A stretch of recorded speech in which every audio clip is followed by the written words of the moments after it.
Hey folks, so let's try this again. Let's do attempt 2 of this video. So I was out on our little balcony here, and I thought, wow, that'd be nice. Do this little video on the balcony. Except, curiously enough, we're like on the 4th floor, and we face the road. And so since we're on the 4th floor and we face the road, the sound waves from all the cars and the buses and all that basically come directly up to the balcony. So I was trying to shout over the noise of screeching bus brakes, which didn't seem like a good thing. It's one thing when you hear screeching bus brakes and you see me dive out of the way of the bus. That's cool. But when I'm just sitting here talking to you, sitting in a chair, and you hear screaming bus brakes, it doesn't work out so well. So we're doing attempt 2. Just so you know, just every once in a while I will do editing of a sort. Basically my editing is, screw it, this isn't working, delete, try it again. Oh, but anyways, we are in the room right now, because I'm still sick. It's our last day in Bangkok, and I thought we were going to do some interesting things today. I think my wife is. My wife is doing some interesting things. I'm not. Because I woke up this morning and started feeling nauseous, and I've already spent a few minutes over the toilet. Nothing has come out, but I wanted to. So I'm stuck here. Our last and final day here in Bangkok. What are you gonna do? Again, telling you guys about adventure, telling you folks how it is in the real world. Sometimes it's really cool, and sometimes it's really amazing, and sometimes you sit there talking into a camera with your feet in just this warm pool water, and other times you're sick.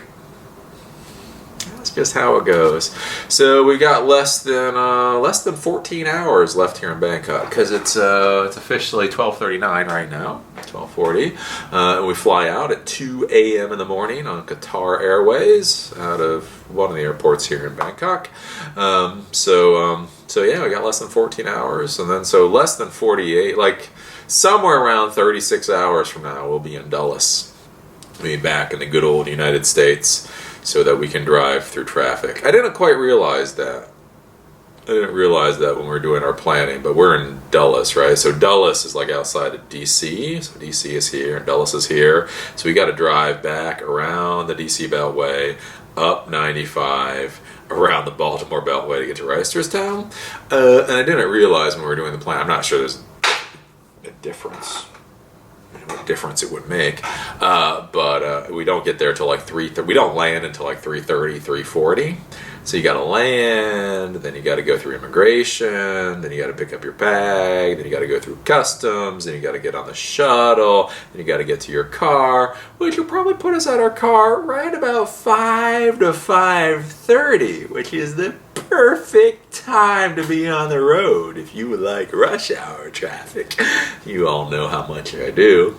So that'll kind of suck, but oh well, what are you going to do about it? But we've only got 36 hours. Amazing. So anyways, again, I really thought I was going to have this nice long-winded final Let's Live video while we're here in Bangkok, but I'm actually a little worried about like how sick I'm going to feel simply walking to get lunch today. So, on that note, we are not going to go do a whole Let's Live video, because then I would really probably collapse and vomit.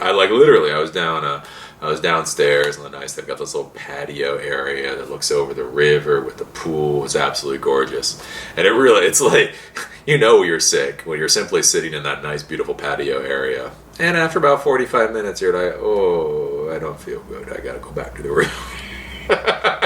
Simply by being out in that 100 and some odd degree weather, it's like, oh, I don't feel so good. But what are you gonna do? This is the real world, though. This is adventure. Again, what other YouTubers are gonna talk about curling up in a shower, crapping on themselves? Man, they ain't gonna do that because they don't got the confidence. You gotta have confidence to tell people that kind of stuff, or be autistic. Confidence, autism. One of those things. I don't know what it is. It's funny. My wife is always so horrified when I tell some of these stories. She was like, when I was talking about vomiting and having diarrhea the other day, she was like, I can't believe you told them that you had diarrhea. It's like, well, I'm telling them I'm having stomach flu or food poisoning. It's pretty obvious if I have food poisoning, I have diarrhea. So, why make mince words about it? Apparently that's just how I am. Anyways, so instead of getting into a long, convoluted talk today, a long, wandering talk, because we know how well that went yesterday. Wasn't yesterday such a great video? That was a classic. Not sure what kind of classic video it is. It's going to be a classic video. So that we don't run into that same old mess today, we'll just sit here and just talk for a minute. And the concept that I want to talk about today, and this actually came up, and again, everything I try to talk to you folks about is always topical. So the concept I want to talk about today is shred this email chain after reading. This is an important thing, right? Because in the modern world, everybody is worried about the NSA. And this is what I love. People are so stupid. Oh, they're so stupid. They just follow the little bouncing ball, don't they? Here, look at this, look at this, look at this. While this hand does whatever the hell it wants. Look at this, right? And you have been told that you should be scared crapless of the NSA. You should be scared crapless of the NSA. The NSA is spying on you, right? The NSA is doing this, the NSA is doing that. Focus on the NSA. While the other hand of the government is over here actually doing things. And you're not focused on that, right? It's kind of like in martial arts. In martial arts, one of the techniques you use is you kind of put out like a little feel fucking sick. You like put out a hand, and basically you start moving the hand. You'll start to see like some martial artists do this type of thing. And what they're doing is they're trying to focus your attention here. Because when your attention is focused here, and I have your attention focused here, then I'll take my foot and I'll kick you in the kneecap. Right? Because your eyes are up here. Your eyes, I'm doing this, right? So what you're thinking is, oh, this guy's gonna hit me. Oh, this guy's gonna slap me. Oh, this guy's gonna back knuckle me. And then I take my foot and I break your kneecap. Right? That's what you do. Right. And so it's interesting with this whole government thing and all that stuff. Is basically you have the NSA up here, and the NSA, they're all doing this stuff. Yeah, and you're all focused on the NSA because you're worried about the NSA and you're scared about the NSA. And then the FBI and local police departments and civil lawsuits and all that kind of stuff are busting out people's kneecaps left and right. But nobody's focused on that because we got to worry about the NSA, right? Because the NSA. What happened to my kneecap? You should have been worried about somebody kicking you in the kneecap, right? And why this comes up is somebody was really interesting. Is because something that people don't think about is that you have the NSA out there, and the NSA is doing whatever the NSA is doing. And realistically, when you think about it, what are minus Snowden, what are the real world consequences that you've seen because of the NSA? Who do you know that has been affected because of the NSA? Actually targeted. Again, if you're in some other countries, maybe. How has it affected your life? So on and so forth. But one thing that people don't think about is that there are a lot of using normal law enforcement, a lot of just by the numbers investigations and things that are just beating the shit out of people, and yet nobody thinks twice about it. So, right, everybody's worried about the NSA reading your email. Oh no, what if the NSA reads your email? Ah. On the other hand, one of the things that people aren't thinking about is that Gmail isn't now like an insane amount of storage. It's at least 25 gigs of email. So when nobody thinks, everybody's worried about NSA is reading your email in transit. Oh no, they're reading your email in transit. What they don't think about is, like, if you use a service like Gmail now, Gmail stores at least 25 gigs of email. Because it stores 25 gigs of email, Gmail doesn't even really want you to delete email. They want you to archive email. Well, deleting email and then emptying your deleted emails flushes it out of the system. Can be recovered at a certain point in time, but generally flushes out of the system, generally a pain in the ass to recover, especially after any amount of time. Again, a year, 2, 3 years, 5 years pass, right? On the other hand, if you hit that archive button, which Gmail wants you to do, then it just goes into your archive. which is no big deal at this point, because instead of having 100 meg of storage or a gig of storage or 5 gigs of storage, you got 25 gigs of storage. That basically keeps increasing. So people keep archiving. So everybody's worried about the NSA, right? Well, then, see, if there's an actual court order that actually compromises your email account, which is pretty normal, because again, everybody's worried about, thumbprints on iPhones and codes and this and that. And again, that's some interesting judicial legal stuff. But there's some other just stock standard things out there. Getting access to somebody's email account is completely legit and by the books, as long as they get warrants and all that kind of thing. And what a lot of people don't realize is when you can archive 25 gigs of email, you can have a lot of incriminating email, and it's all there to be perused, right? Because basically, if the law enforcement gets a warrant to look at your email, they're not confined to the one specific email that they're looking for. They're confined to basically your email box. So anything that's within your email box is all for them to go through and search and peruse and see how this connects to that and that connects to this and all that kind of stuff. And one of the things that a lot of people don't think about is they don't realize how much of this record exists. Like for me personally, I only keep my emails 1 to 2 years, period. And then they get deleted, and then the trash gets flushed. Again, I know there's archiving and all that kind of stuff out there, but if law enforcement wanted to deal with that, then they'd have to go through different processes. And again, remember with security and all that kind of stuff, it's not about how secure can you be, it's how much money and resources does somebody want to spend in order to try to track you down. So if you're not a big target for anything, and you do basic information security properly, then you can make it just such a pain in the ass for anybody to actually get that information that they probably won't go after it. So like one of the things that I do is every year or two, like I say, every 12 to 24 months, depending on what's been going on the past 12 to 24 months, I just flush all of my email. All my email gets absolutely deleted. You think, oh, haha, that's funny.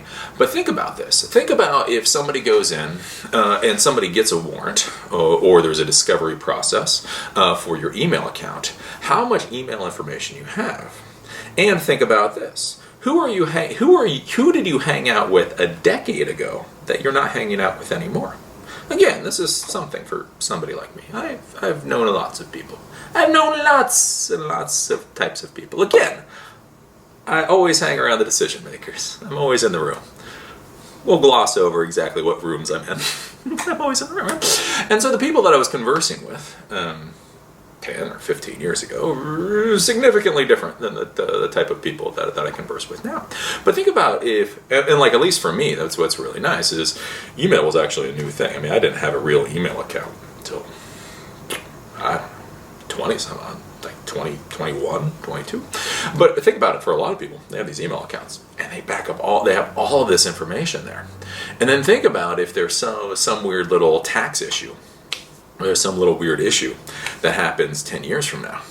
And then police can go back and they can look at all of the emails that you've collected over the years and see all the things that track back and forth and the communications and all this kind of stuff. And a lot of people just simply don't even think about that at all.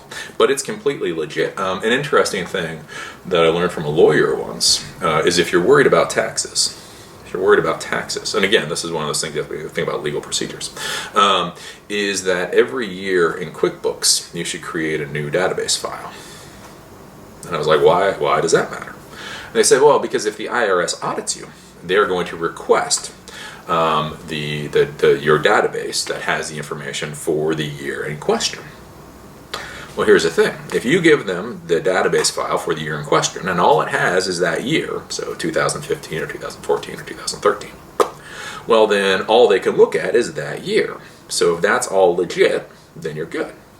Well, here's the thing. If you have a QuickBooks file and it has 2005 through 2015, and you give it to them, well, they'll look at 2015 when they're auditing you for. And hey, since they got the database file, they'll look at 2014 and 2013 and 2012 and 2011, and so on, and so forth. And so this is one of those things that you need to be thinking about is as you collect digital information. Again, everybody keeps bitching about the NSA and whining about the NSA, complaining about the NSA, but yet they're the ones that keep collecting all this stuff. And what I'll warn all of you folks is everybody's worried about the NSA. NSA, NSA, NSA. You do realize that China has its own intelligence agency, right? You do realize that Russia has its own intelligence agency. You realize Brazil has its own intelligence agency. You do realize Germany apparently has a really piss-poor intelligence agency because it allowed the NSA simply to just hack their own president's phone. Hey, whatever. Right? All of these other places have these agencies too. And so if you are collecting the information, you should believe that any information that you collect in any way, shape, or form can be compromised. And if you think that any information that you're storing can be compromised, then you will think about how you deal with that information much differently. Right? And so why this comes up topically is, so I get a lot of emails from a lot of random people. And a lot of the emails that I get are from worthless assholes. Worthless assholes. How do I hack my girlfriend? How do I hack my boyfriend? And again, I never answer those emails other than to tell them to fuck off. The reason being is because, remember, in the United States, we have this weird stuff when it comes to First Amendment rights. By the First Amendment, I can talk to you folks about something called subterfuge. So subterfuge kind of breaks SSL in order to gain usernames and passwords. So I can talk about subterfuge. I can talk about Metasploit. I can talk about lots of different hacking things, right? And I can talk about those under First Amendment rights because I'm talking about them in an educational manner, in a technical topic. And so basically it's all above board. Government may not particularly like it, but bugger off. Government doesn't have to like First Amendment. A lot of people don't realize, though, this First Amendment has lines. So if I say that Metasploit can be used, let's say I say subterfuge can be used in order to hack certain websites. I'll just say certain websites here. That's under the First Amendment.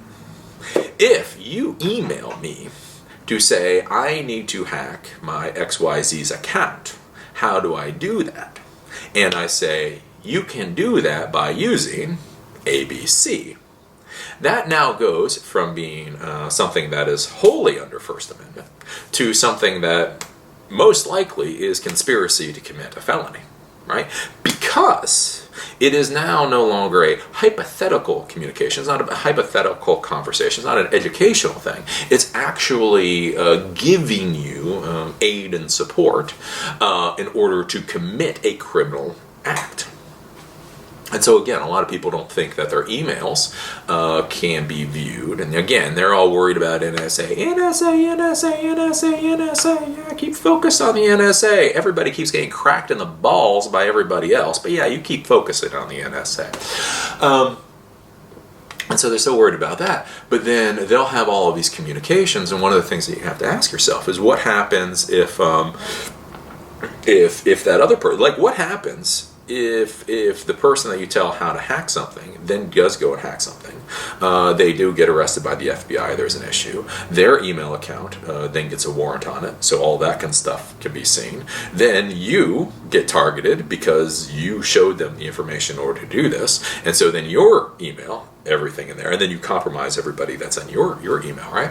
And so you can run into a lot of problems like this. And so a lot of people think that their email is completely and utterly secure, or should be secure, because what's important in life is what it should be. It's not about reality. It's not about what is. It's about what should be, Eli. People shouldn't look at my email. Well, that's nice, but there's court orders literally every day. Yeah, but they shouldn't be able to do that. Yeah, but there are court orders every day. Yeah, but they shouldn't be able to do that. But people are going to jail every day. Yeah, but they shouldn't. Oh, people irritate me, right? And so just because you think people shouldn't, doesn't mean they can. And so one of the things I would have you think about is any of your email communications and any of your electronic communications. What I would argue is you should think is if there was a warrant or if it was brought to law enforcement's attention, would they think twice or more than twice about what is there? Right? So if somebody sends me an email asking how to hack into the account and I tell them to fuck off, the FBI really doesn't have much to go on. right? If they send me an email and I don't reply at all, best way to go. Again, FBI doesn't have it. Okay, hey, this person tried to email you. Right. So that's one thing to be thinking about. But then one of the questions that then comes up is, well, what about things that aren't so cut and dry? That's one of the issues that came up recently, let's just say. And so I had somebody email me something that was curious. It was a curious legal issue. It's a curious legal issue. And the dumbass stated that this is what this person was doing and attached a screenshot. Okay. So the person emails me with a screenshot and all this stuff. And I look at it, and it's a very curious question. It's a very curious question. Again, there's some cut and dry stuff. Again, somebody asks you how to hack, don't do it. It's close enough to conspiracy for a felony. You don't want to go anywhere near it. But this is one of those things like, oh, it's interesting. There's a lot of law, there's a lot of this, there's a lot of that, there's a lot of the other thing. But with the email, the person basically is talking about it, and the person that might pursue them, would have the opportunity to pursue them, is known for being a complete and utter bastard.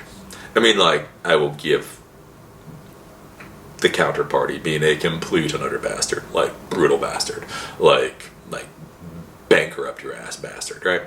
And so I looked at it, and basically I gave like a no spreckensy English response, and then gave like a 3-sentence response, right? So it was like, send me all this stuff, and I gave like a 3-sentence response. I am not a lawyer, and he basically said I would contact a lawyer.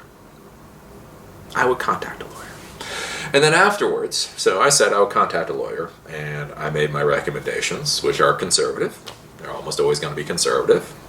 I mean, again, just how it is. You know, if you're doing business, if you're at production scale, I would argue it's better to be conservative than have your entire business chopped out from under you because you wanted to cut a couple of lines. And then the person emailed back and said, well, yeah, I don't think I'm going to do that. At which point I emailed them a link to something that I thought they would be interested in, and then basically said, that's all I have to say. I am going to delete this email and its entire chain and then flush my trash bin. I would appreciate if you do the same. And here's the reason. Because I am not in legal, or should be in legal liability for this, because again, I said the lawyer. I didn't give advice. I didn't say, basically, I said gave the most conservative advice possible.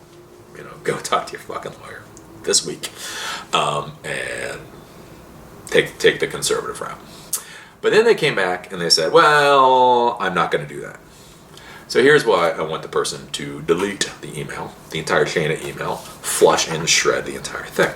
Because even though I'm not within legal liability here, the reason the person contacted me is I would be considered a subject matter expert of sorts in a certain area. So even though I'm not a lawyer, my thought processes would have a certain value.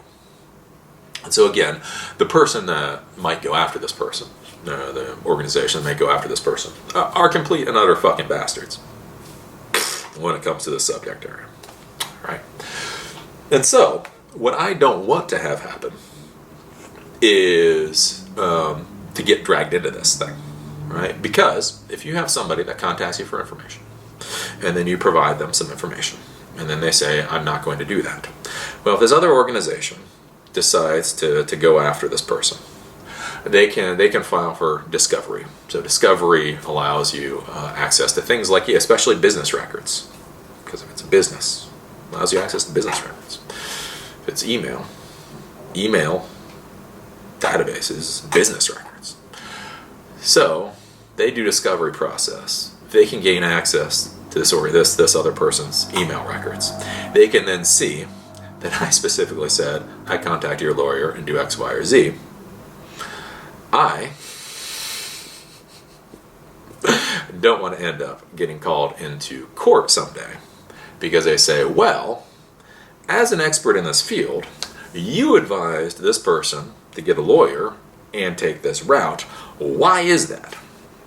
Because again, even though I'm not in the wrong, even though I'm not the one that would get sued or go to jail or any of that kind of stuff. Taking time out of my life to go to court and deal with any of this kind of thing isn't what I want to do. Again, court and judges and all that kind of stuff, they're just not profitable. Profitable to lawyers, profitable for some types of people. Me, any day I'm in court is just not a day that I'm going to think is good.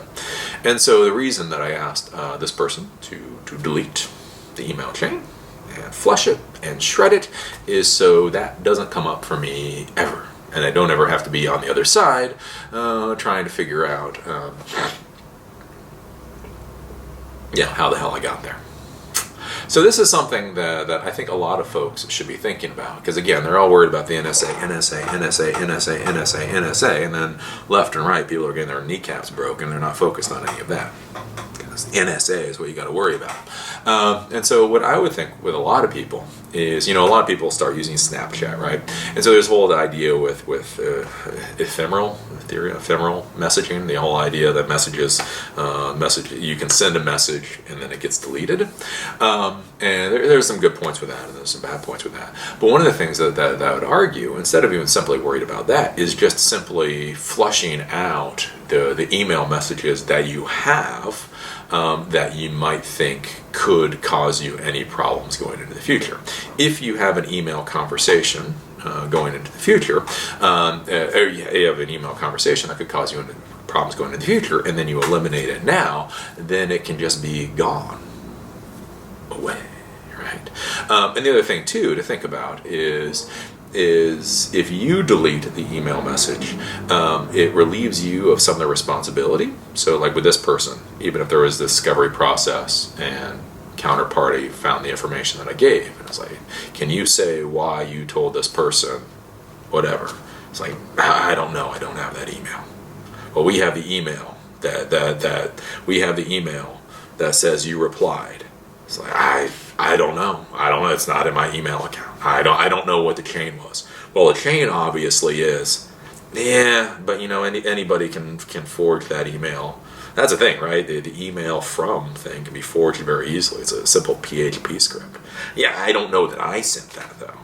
But it says Eli at Eli the computer guy. Yeah, but I don't know that's me.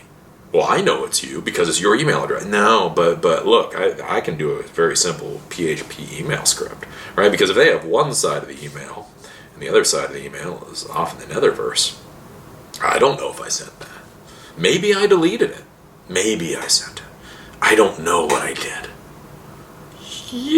Right. Yeah, the nice part about being a technical expert. You can explain things very simply. It's like, so, just one of those things to be thinking about. Think very cautiously before you communicate with email. And like I say, with this particular person. Because a lot of times what you think is worst case scenario isn't anywhere close to worst case scenario. It's kind of like funny with this person. They're like, well, worst case scenario is. It's like, boy, you think that's a worst case scenario? Aw, cushy fucking coo. You think that's the worst case? You think the worst case scenario is what you just laid out? That's like the first fucking barrage before D-Day hits your shores. Like, what?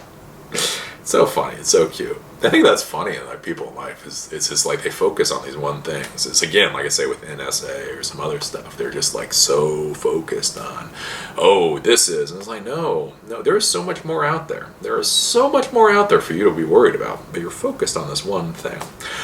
So I would just say that with emails and all that. Any emails that might cause you problems, make sure you delete them, and then you empty your deleted file. Gone.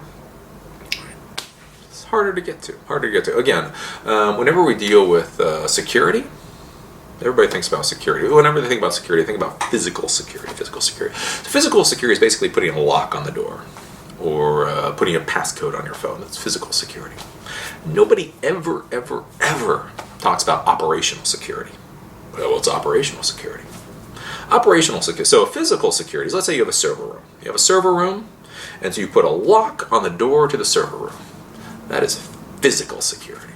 So somebody comes to break into the server room, and then they have to figure out how to get through the lock. Here's what operational security is. Operational security is having a server room, putting a lock on the door, which is physical security, then putting a restroom sign on the door, and then putting an out of order sticker on top of it. So here's the thing. If a criminal breaks into a building and there's a lot of locked doors, and this locked door specifically says it is an out of order bathroom, is that the one that's going to try to break into? Or is it going to try to break into one of the other doors? It really has to be the server room. Right?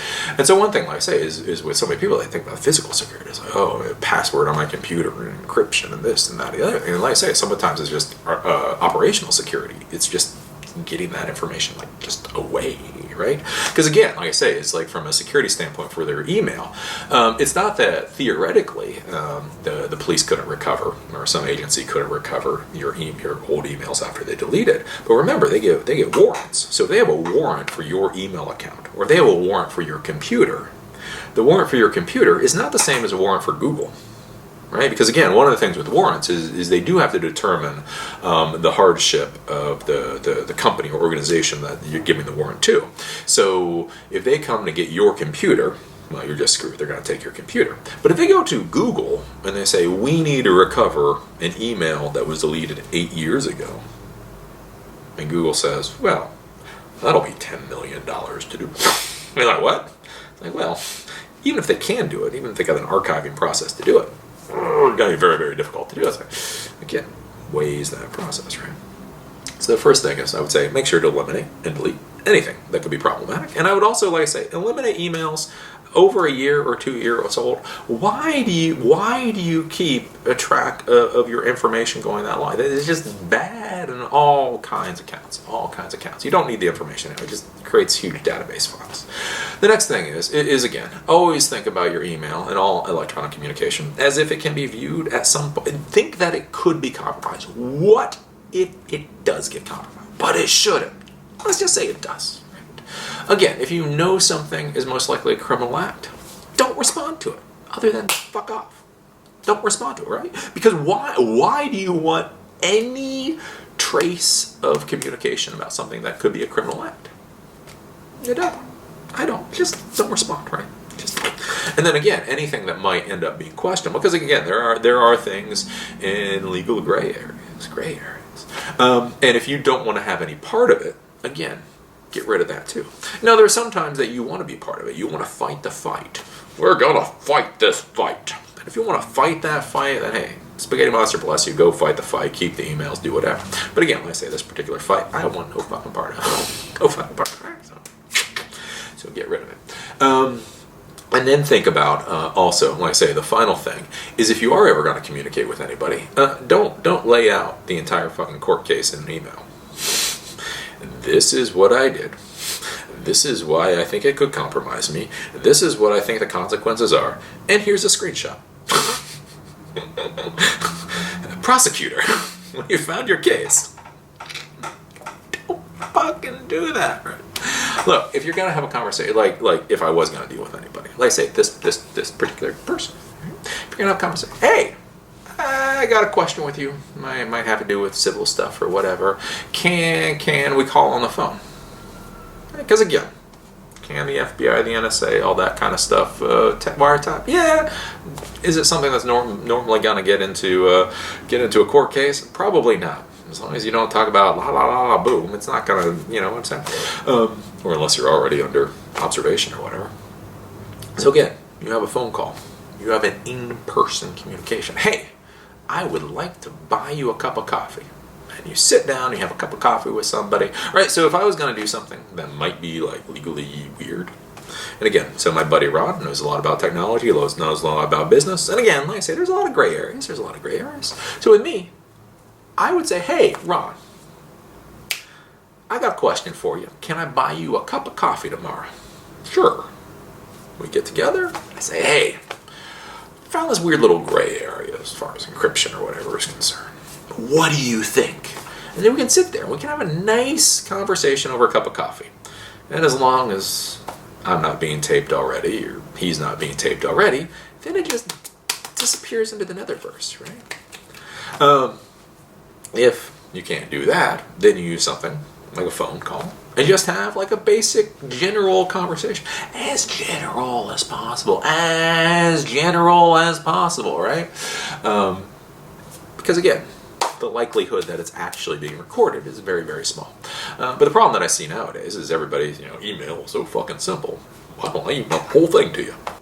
No, don't do it, please. So those are some of the things that I would think about. Those are some of the things I would think about with emails and all that kind of stuff, because there is so much incriminating stuff on email. And again, the funny part is, like I said, right now, everybody keeps complaining because there was a judge that just said you have to give up your fingerprint in order for the iPhone, in order to get to the iPhone. And again, everybody's losing their mind over it, which is fine. Again, there are some very legitimate civil rights issues here that need to be worked out. And again, what you have to understand about all my videos, again, I don't worry about the whole morals and ethics thing because it doesn't matter, right?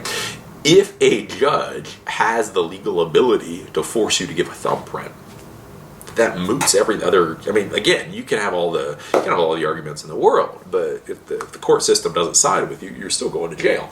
And so my bigger question is, why are you keeping so much information? It doesn't make a damn bit of sense to me. Like, if I was running around as a 17-year-old teenager, I'd like freaking auto-wipe my email like every other day. No, seriously. Again, like I say, if you're 17 years old or 18 years old or you're doing something that, is a little slim shady, why are you keeping 5 gigs of email? Does that seem smart?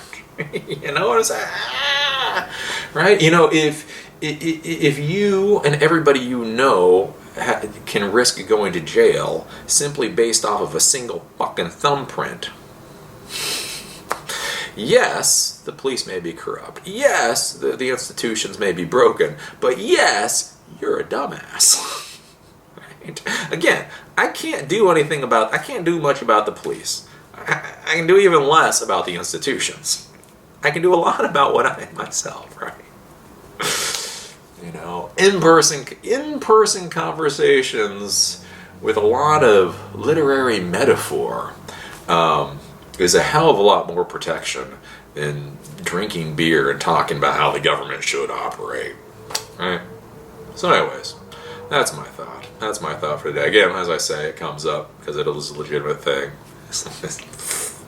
Like, dude, don't give me your court case, please. Don't write out. Don't give the prosecution like literally the case.